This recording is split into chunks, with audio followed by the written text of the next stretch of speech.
Merci, je suis très content, très honoré et très étonné d'être là. Parce que moi, je fais plutôt centre de référence des maladies fréquentes. Donc, je suis loin de ces problèmes-là, mais j'ai beaucoup fait d'évaluations. Donc, je vais essayer de vous passer disons, trois messages. Alors, le premier message, quel est le cadre de cette médecine personnalisée? Alors, le cadre, il est finalement assez ancien. Et quand on voit quand on relit Jules Romain, Knock, vous vous souvenez, est-ce que ça vous gratouille, est-ce que ça vous chatouille? Mais à ce moment-là, Knock il demande au malade, c'est le tambour-major du village, est-ce que ça ne vous gratouille pas plus quand vous mangez de la tête de veau vinaigrette? Et à ce moment-là, le tambour-major répond, je ne mange jamais, mais si j'en mangeais, je pense que ça me gratouillait plus. Ça, c'est fort. Ça, c'est vraiment une médecine prédictive. Et donc, on est dans un cadre ancien, mais très personnalisé. Et on voit bien, d'ailleurs, si on prend par exemple, en haut à gauche, la famille Durand. La famille Durand, le père a une cirrhose avec une hypertension portale et des varices œsophagiennes. C'est grave. La mère est migraineuse. Elle a vraiment une maladie migraineuse importante, récidivante. Et leur petit enfant, qui a 6 mois, a un angiome-plan de la face, qui est ce qu'on appelle les taches de vin. Eh bien, le meilleur traitement préventif de la rupture de varices œsophagiennes, c'est le propranolol. Le traitement de fond de la maladie migraineuse, c'est le propranolol. Et le traitement de l'angiome-plan de la face, c'est le propranolol. Donc là, on voit un traitement pas du tout personnalisé, mais une maladie personnelle. Et puis, à droite, il y a la famille Dupont. Alors, dans la famille Dupont, ils sont tous la rhinite allergique. Ils vont tous voir leur homéopathe. Et alors, le père, il a plutôt la narine gauche qui coule. La mère, elle a plutôt l'œil droit qui suinte. Et l'enfant, il a plutôt la gorge qui gonfle. Eh bien, au père, on a donné Ferrum, à la mère, on a donné Nux vomica, et au petit enfant, on a donné Belladonna. Donc là, ce n'est pas la maladie qui est personnalisée, c'est le traitement qui est personnalisé. Donc dans tout ce fouillis, quel est ce cadre? Et en bas, j'ai mis toute une série de situations où les traitements modernes personnalisés sont en émergence. Alors on parle bien sûr du cancer, mais il y en a plein d'autres.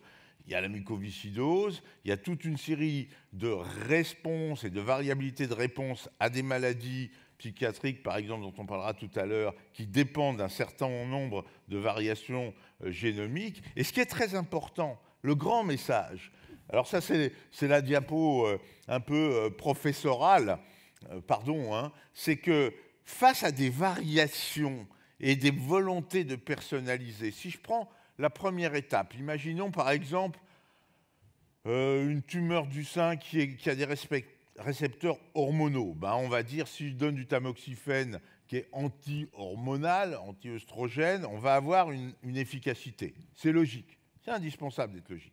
Mais après, il faut aussi qu'on ait une différence. Il faut vraiment qu'on ait montré que les femmes qui ont des récepteurs hormonaux positifs répondent plus que celles qui ont des négatifs au tamoxifène, mais il faut que la différence soit nette. Si, avec les récepteurs hormonaux et le tamoxifène, vous avez 68% de réponse, et sans les récepteurs, vous avez 62% de réponse, après tout, c'est peut-être pas si important que ça de faire la recherche des récepteurs.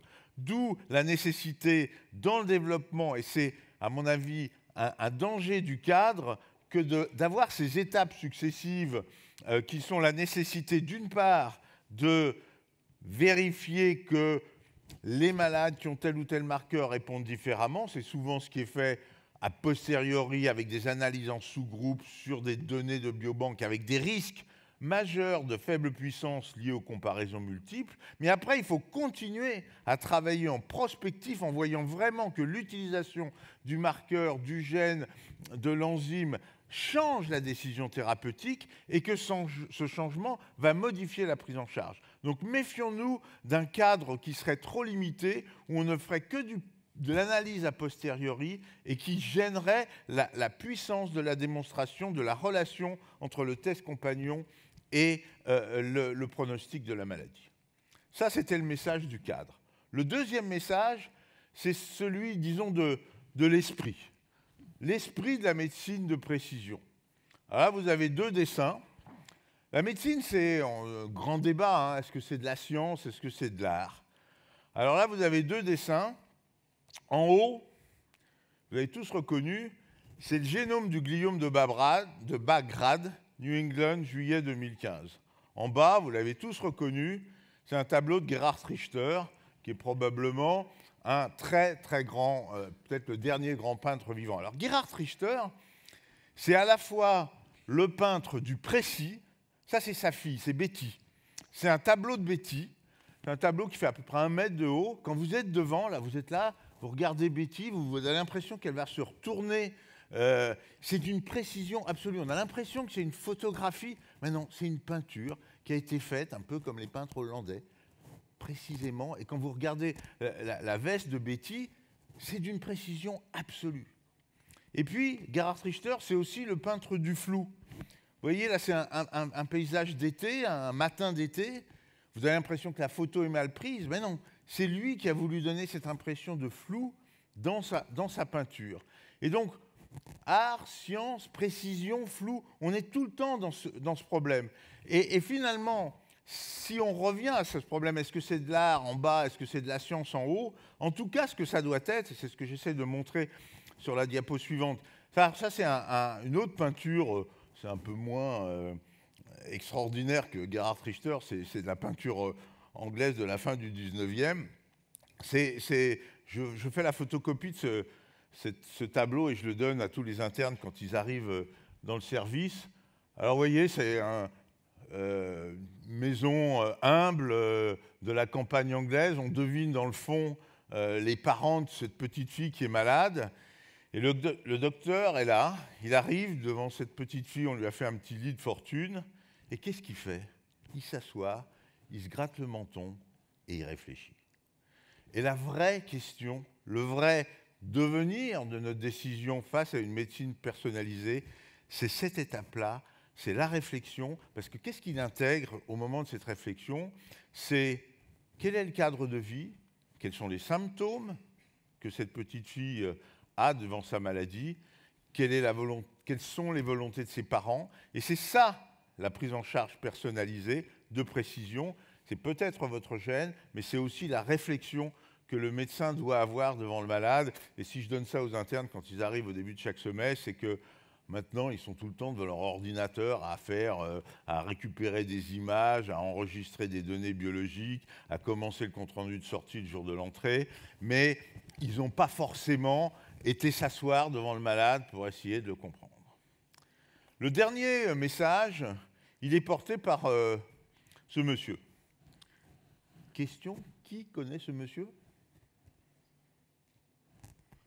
Oui, mais il y en a qui avaient... Oui, vous savez, c'est qui? Bravo, je vous offrerai à la pause un Toblerone.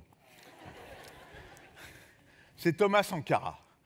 Thomas Sankara, un homme extraordinaire. Thomas Sankara, comme tout le monde, on va dire, il a pris le pouvoir par un coup d'État en Haute-Volta en 1983.